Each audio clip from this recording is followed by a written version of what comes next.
Hello, everyone. Today we'll be talking about love, or more particular, the Christian conception of love, or more particular, Aquinas' conception of love. And St. Thomas Aquinas is one of the great, perhaps arguably the greatest Christian philosopher slash theologian of history. He was around in the 13th century, so it's been a while.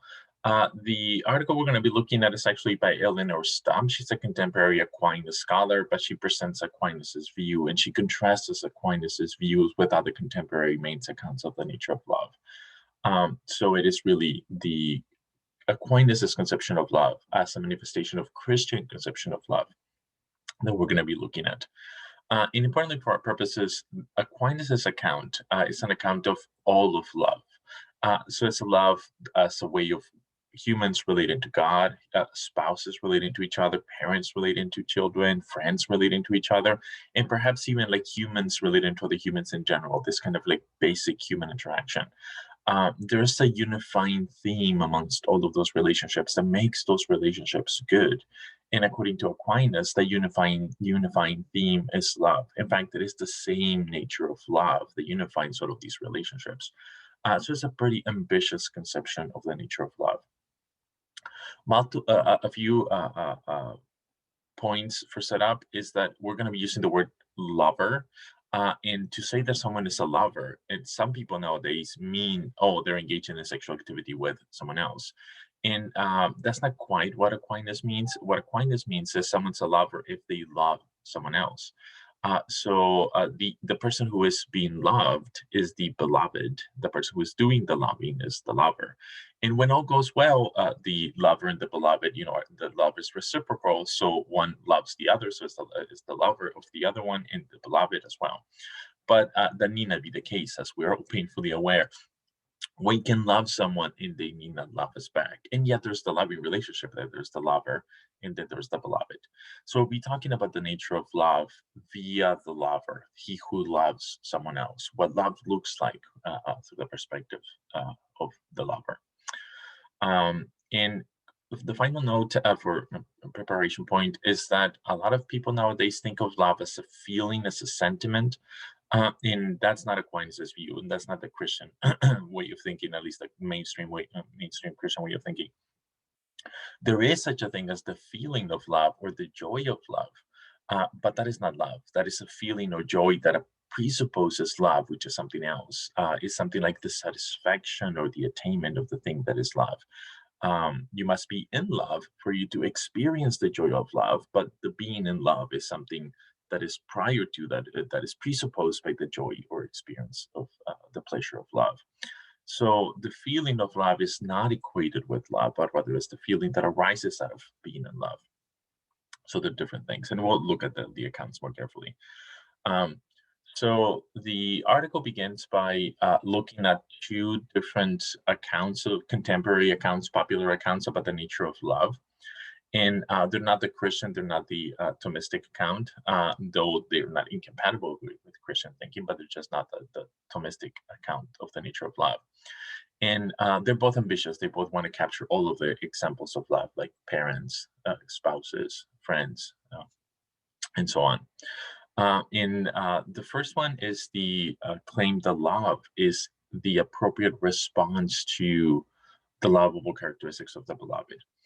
And this is typically called or labeled the responsiveness account of love. So this is one conception of the nature of love.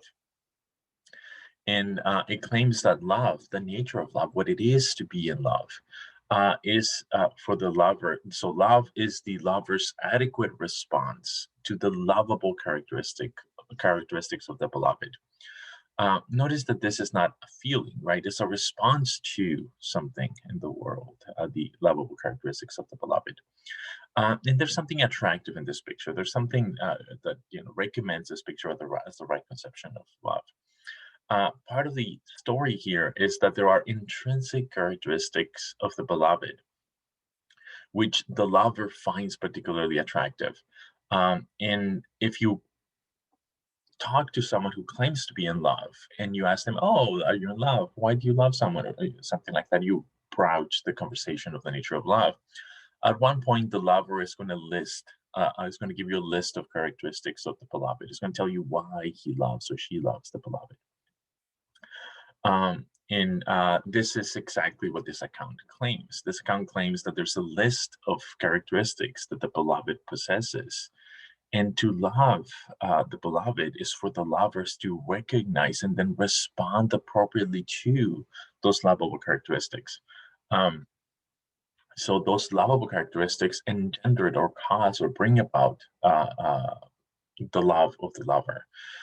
So here's an example. Suppose I have a student, let's call him John, and John is a good philosopher. He thinks about philosophy, and one time I invite him over to my house. He comes over, and I'm married, I have a wife. And at one point, we start engaging in philosophical discussion, and he asks me, "Oh, you have a wife? Do you love your wife?" And I say, "Yeah, I love my wife." And then he asks me, "Why do you love your wife?" And sometimes we say, "Why do you?" Right, as a way of criticizing other. Like, who would ever do that, right? But let's not. That's not what he means, right? John is sincerely, he's a philosopher. He's seeking truth. He's saying, "Why is it that you're in love with this person?" And what I would respond is something like, "Oh, because she's beautiful, she's kind, she's honest, she's caring, she's hardworking, she's a good mother," right? I'll give her, hey, yeah, give John this list of characteristics, and it wouldn't be just any characteristic, right? I wouldn't say something like, "Oh, because she's 5'8", like that doesn't seem relevant, or "Oh, because she's this many years old," things like that. So there are a lot of characteristics that are relevant that are my spouse, the beloved, has, but they're not really why I love her. The characteristics that I will list are the lovable characteristics, things like being kind, being honest, being attentive, being a good mother, being beautiful. Those are the intrinsic characteristics that she has, that this beloved has, that kind of I, as a lover, list. When someone asks me, "Why do you love your wife?" I give this list of lovable characteristics. And so far, so good, claims the proponent of the responsiveness account of love. To love is to respond appropriately to the lovable characteristics of the beloved. So, my giving this list of lovable characteristics is exactly what this account predicts. And the metaphor here is going to the symphony, right? You can go to the symphony and not pay attention, just looking at your phone, be thinking of something else, being distracted. You don't enjoy it, you don't appreciate it, you don't respond appropriately to the symphony. You don't love the symphony. But if you do love the symphony, you would respond very differently, right? You would listen, you would pay attention, you would be in awe, you would be mesmerized by the beauty of the music and so on. You would be kind of consumed in the moment of enjoying the experience of the symphony. In a different way of saying that is you'll be responding appropriately to the lovable characteristics of the thing in question, namely the symphony. And what the respond exactly looks like depends upon the lovable characteristics of the thing that is being loved. In this case, the symphony, or in my case, my wife, the beloved. And the responsiveness account of love says, yeah, that's what love is. That's what love is everywhere. Um, and this provides something that the proponent of the responsiveness account thinks is a very good part of the view, namely that it's able to provide reasons for love. Uh, Love is not arbitrary, right? If you tell the lover, "Why do you love that one?" They would give you a list, right? There would be some reasons for the love that the lover has. And in fact, there would be exactly the ones that the lover would cite. They would say, she's, and they would give you a list of lovable characteristics.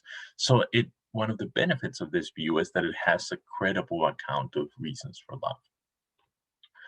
love. So there's something appealing here, right? That's what lovers do. That's what I would do if this John, this student, will come to my class and ask me about why I love, whom I love. But there are problems with this account, and here's the major one.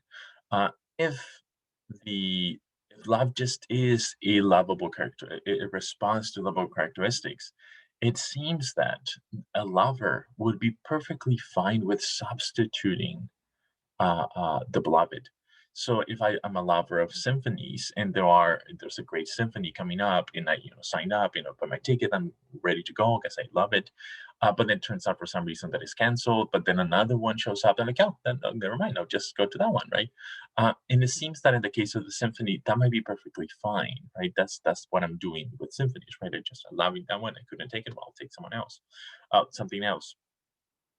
When it comes to human relationships, though, this seems to be false. So continue the story with my student John. Suppose he asks me, "Do you love your wife?" Yes, I do. I give him a list, and then he says, "Oh, the reasons why you love your wife are," and he puts forth the list. And then he thinks about it. He realizes, "Oh, if that's what love is, responding to these things." There are other people in the world that have those very lovable characteristics. In fact, they have them to an even greater degree than your wife. So perhaps John can say, "Oh, have you noticed the neighbor? She's actually beautiful like your wife. In fact, a little bit prettier, I think.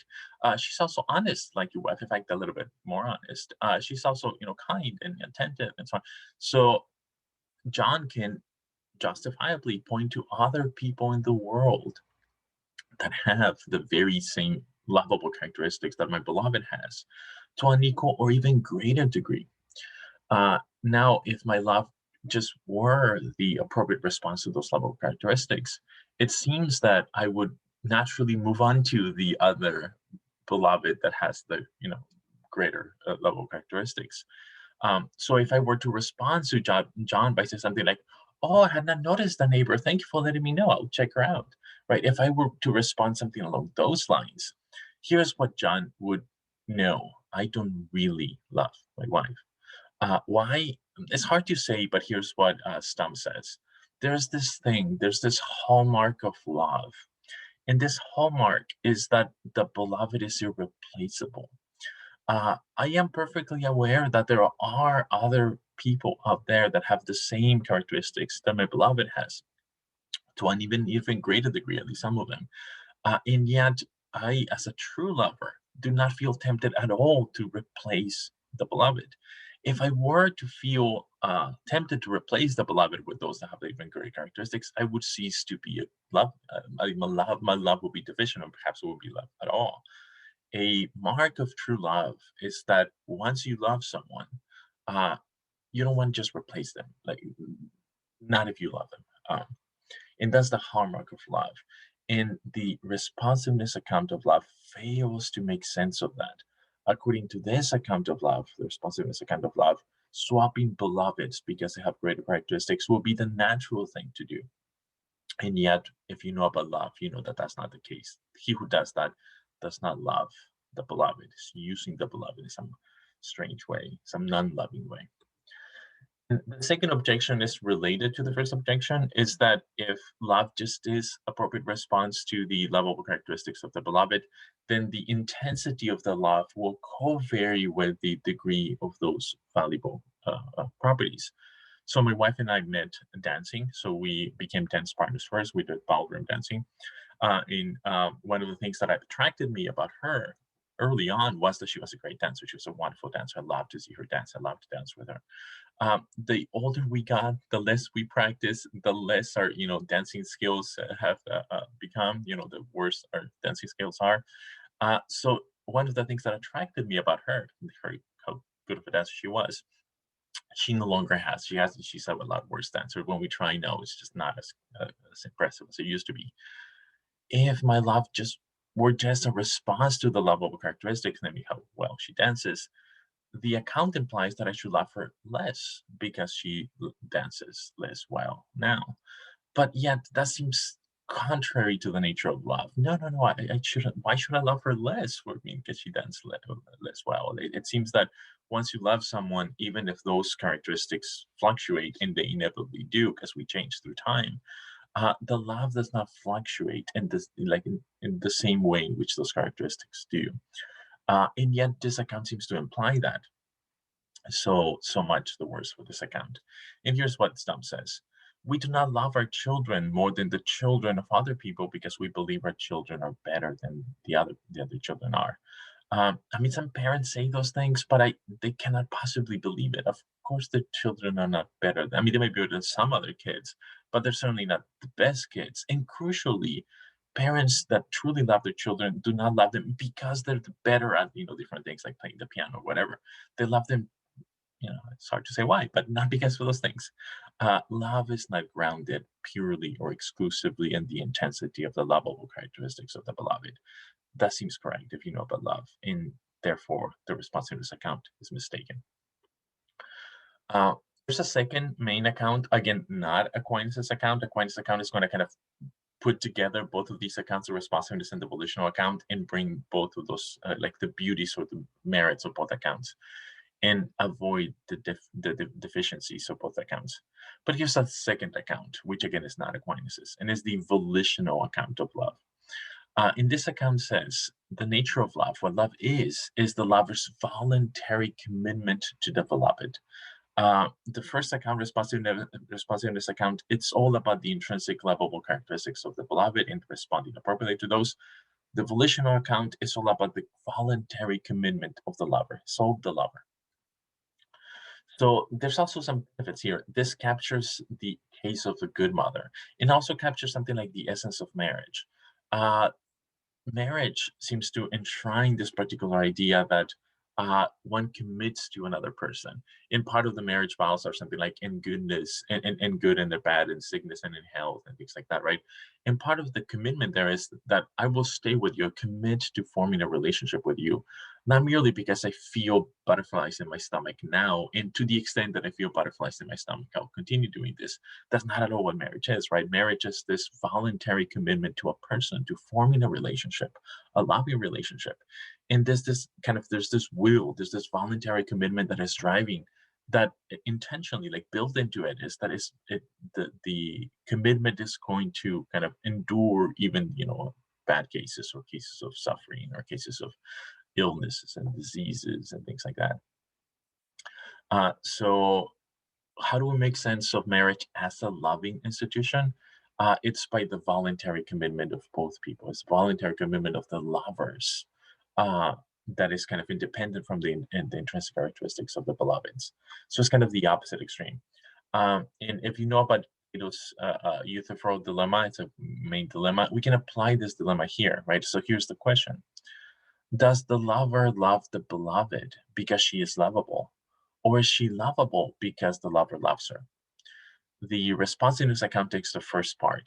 The lover loves the beloved because she's lovable. The intrinsic characteristics, beauty, kindness, honesty, benevolence, are the ones that bring about, that engender, that cause the love on the lover. The lover just notices and responds appropriately, like in the symphony.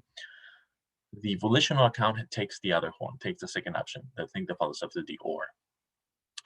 The beloved is lovable because the lover loves her. It's something the lover is doing to the beloved. To be lovable just is to be the object of love by someone who's voluntarily committed to you, right? It's all the lover. The lover's doing the love. So the responsive is the first option, and the volition the second one. Here's a problem with this view, though. So again, the benefit is that it captures things like commitment of good mothers, good parents, commitment of like marriage. So the voluntary commitment to someone does seem to like get you close to love in some sense. But here's a problem: if that's all love is, it makes love arbitrary. So suppose again we go back to the my John in my house. He's asking me, "Why do you love this person?" I give him a list. Um, Suppose that I believe the volitional account. If you were to ask me, why do you love this person?